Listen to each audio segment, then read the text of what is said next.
Pag once talaga tag-ulan, lalo't galing sa tag-init. Grabe, mamulaklak talaga yung mga kalamansi, guys. Namumuti siya sa mga bulaklak. Hindi siya masyadong klaro kasi reflection, ayan kung tititigan mo talaga, daming bulaklak. Yan, kagaya niyan, daming bulaklak. Yan siya. And then before yan siya, actually, before nagbulaklak, nakakuha pa ako ng mga bunga niyan. Nakakuha lang ako ng 2 kilos. Meron din dito kasi yan sila 1, 2, 3, and then there's other 2 trees right there. Doon, ang dami ding bulaklak. Ito, ang dami ding bulaklak Pag once talaga galing sa tag-init, and then biglang umulan ng like malakas na ulan, grabe, agad-agad sila mamumulaklak. Dami nilang bulaklak.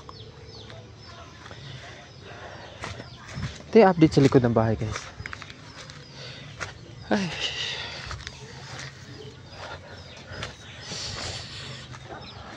Ito yung aking lemon na naman, kasi yung original talaga na puno niyan, ayan, namatay kasi dumaan sa pagkatuyot, like how many months na hindi talaga umuulan. But now, yan siya, bagong sanga or bagong tawag doon, salingsing ba tawag dyan? Basta ganyan, bagong sanga na tumubo dyan naman sa pinakababa. Yan, as you can see, yung pinaka-original na sanga niya, yan, patay na, guys. And then now, there's bunch of flowers. Yan siya. Pag once talaga umuulan, favorite nila yan. Yan. Tapos, napapansin ko naman kasi dito kanal, medyo kanal kasi yan dyan, yan. Daming kangkong. May tinanim ako dyan na malapit sa kanal, yan dyan. Hindi rin naman success, like ang gusto lang talaga nila, hindi rin sila mababad sa tubig, pero hindi rin sila dapat tuyot. Yan, may bunga. Yan siya, yan. Ang original sanga din niya, guys, actually na dead. Yan patay din. Eto, medyo lumang sanga lang din yan, pero yan, new sanga, bagong sanga na yan. Yan, pansin nyo, ang daming bulaklak din. Ito, minarkot ko lang din to na kalamansi. Itong kalamansi na to, marketed ko siya galing doon sa yan na original. But now, ang laki-laki na niya. And then, nag-market na rin ako sa kanya dyan, like 4 markets. Minarkot ko yun siya nung after election, like nung 14 ata nun. This month lang.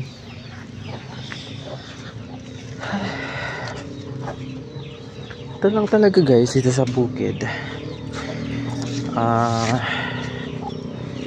Kung hindi ka naman masyadong maarte din sa mga pagkain mo araw-araw, marami dito, guys, like gulay-gulay. Then kung gusto mo naman ng karne, malapit lang din naman sa palengke. Bulaklak, mga bulaklak.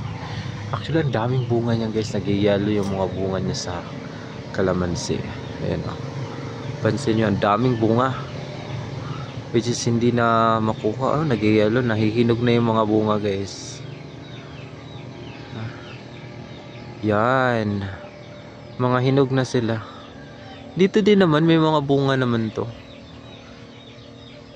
mga patola, guys. Daming mga nahinog na. May mga bunga pa talaga yung mga kalamansi. Pero ito talaga, kasi hindi ko kasi nakuhanan ng mga bunga ito. Yan hinog na sila, guys. Yan lang, ito lang yung likod ng bahay. So doon pala, sama na rin natin. May kasama rin naman akong market dito na nasa paso lang. Update na rin pala sa aking bagong tanim. Yan. Itong linya na to, Mga ano yan sila, batong, like sitaw. Sitaw yung Tagalog, batong sa Bisaya. And then, the second and the third, tudling. Pipino naman yan sila. Dito yan sa likod. Likod ng bahay. Ginawan ko siya ng bakod kasi may mga manok. Kasi kung walang bakod, kawawa yan sila sa manok, guys. Ito yung lemon din. Tinransfer ko sa paso. Galing yan siya dyan sa lupa mismo. Nagtanggal ako ng lupa dyan. Nilagay ko rito. So yan, mapansinin nyo, medyo nabutas. Nabutas, sorry. Ha ha ha. Ito yung aking kalamansi na nasa paso. Ito naman, guys, hindi ito humihinto sa ano, iuod. Hindi ito humihinto sa bunga. Hindi rin naman siya nawawalan. Malamang kasi hindi nga humihinto, di ba? Yan, especially pag nag-abono ako and then dinidiligan lang talaga. Talagang mamumulaklak siya, guys. Yan, ang dami nga rin ng mga maliliit na bunga. Yan. Kasi nung start nung kakaulan, like 2 weeks ago, nauna tong namulaklak. Especially nung talagang dinidiligan ko lang talaga siya ng araw-araw. Nagano siya ng mga, kaya iyan, marami siyang mga maliliit na bunga. Yan. Dami niya. Just dito lang yan sa likod ng aking kwarto kasi dyan yung kwarto ko. Nilagay ko mga plants dyan kasi para pag once na dyan lang kasi ako, dyan din ako nagjo-duty. Gusto ko lang mamintana and then ito yung makikita ko rito, which is yun yung upo ko din sa ibabaw, guys. Yung upo ko na namunga na. I-zoom lang natin, zoom in lang natin yung mga bunga, guys. Yan yung mga bunga, guys. Yan, see, nag-harvest ako ng 3 kaninang morning. Na benta ko lang siya ng like 40 pesos. Binigay ko lang ng 20 per kilo. Kasi binibenta lang din naman niya. Kasi yung kumprada niya sa nagdi-deliver, 30. So, syempre, madi ko naman or kumari ka naman yun. Binigay ko lang sa kanya ng 20. So, at least, malaki rin yung tubo niya. Yan lang ang buhay dito. Galaw-galaw lang ng konti. Dahan-dahan lang sa paggalaw. Eto rin pala, yung red cardinal ko na bago kong lipat, which is yun, ngayon, meron na siyang panibagong dahon, which is I think very successful kasi nag-bear na siya ng another dahon, no? Which is yung original nung pag-transfer ko kasi cutting lang yan. Yung 3 dahon. And then nagkaroon siya ng like bulaklak. Kasi ano bang bulaklak?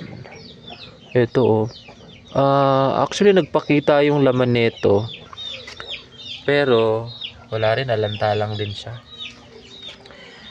Aglo, which is yan, aglo naman na to ay hiningi ko lang to dun sa kapitbahay. Nandiyan. Ito naman kailangan ng water every now and then kasi lalo straight yung init. Kailangan niya ng tubig talaga. Ayan. Mabilis lang yan siyang malanta or mag-dry kung walang tubig. Ito naman siya. Ang dami niyang sanga, guys. Ang dami niyang bagong sibol na mga sanga. Like 3, which is halos-halos parang laki. Maganda siya kung itanim sa panibagong paso. Like maliliit lang na paso na ganyan. Which is bakante naman kasi yan. Para siguro mag-concentrate din naman ito. Ayan siya. Ayan yung mukha niya. I'm going to the other side. Yan na. Yan yun siya. Ang ganda siya tingnan, guys, diba? Nakatudling. Ay, mga manok nandiyan. Kinukulong. And then, ito pa yung ibang shucks. Ito yung plants ko sa loob. Ito sa kwarto ko. Ito naman, guys, nagkaroon siya ng Ito siya at saka ito sa kwarto ko. Which is nung pinasok ko lang to guys, actually may isa siyang ganito. Antorium. Meron siyang ano guys. Ayan yung ano niya. And then, meron siyang panibago ulit. Ang ganda niya guys. Ito naman sa loob lang din ng bahay. In-arrange ko lang din, makalat kasi dito. Ay nako, yun lang. Dito naman, nag-arrange din ako dito kasi para hindi naman masyadong messy tingnan. May mga aglo akong cat doon. I hope mag-successful naman yan sila. Sana. Kasi kinat ko lang yun eh. As in, pinutol ko lang talaga dun sa pinaka-mother nila and then tinanin ko lang dyan. Sana. Okay. Ito din naman ang bulak. May bulaklak. Then, lapitan lang natin. Meron akong isang puno lang ng talong dito, guys. Yan, nag-start na siyang magbunga. Start na siyang magbunga. Eto, pipino. May mga ano ako dyan, guys. Okra. Excuse me. Eto yung aking upo, guys. Yan yung ating zinum kanina. Eto. Sila yung malalaki. Ito pa. Meron din doon. Actually, there's a lot of mga small fruits as you can see. Kung tititigan mo talaga sila. Ang dami mga maliliit na fruits guys. Yan. Ito naman, medyo nalanta. Yan. Galing dito yan. Kasi, dahil dito sa lupa dito, parang nag-slide. Mag-slide siya dun kasi yung tubig nagfo-flow doon, which is nadadala yung lupa. As you can see, yung semento bumaba, which is affected yung ano niya, pinakapuno kasi nagalaw yung ugat siguro niya guys. Kaya ang dahilan, ito yan, nagkaroon siya ng mga namatay talaga yung mga ano niya guys, mga ito dahon, which is nag-result din yan siya sa medyo humina yung mga sanga siya hanggang doon. Buti na lang ngayon bumawi, nakabawi siya kasi nga sunod-sunod yung ulan siguro. Yan, kaya ito malaki na sana ito guys kung hindi lang siya nagkaroon ng slide. Malaki pa sana yun siya dyan kasi nauna pa ito itong mga to. Nauna pa yan dyan kasi mga dito. Anyway, next day i-harvest ko na yan at mabenta ko na naman yan siya. Diba? Ganun lang dito. Kung malunggay naman, walang problema. Ang dami malunggay dito sa gilid guys. Ito yung second floor ng bahay. May panibago ako. So, yan na siguro. We are besides lang the road. Naibulisan, 120 ang kilo. Naibilong-bilong. Napatay gusto. Nakakaisang suranon. Naibulisan, 120 ang kilo.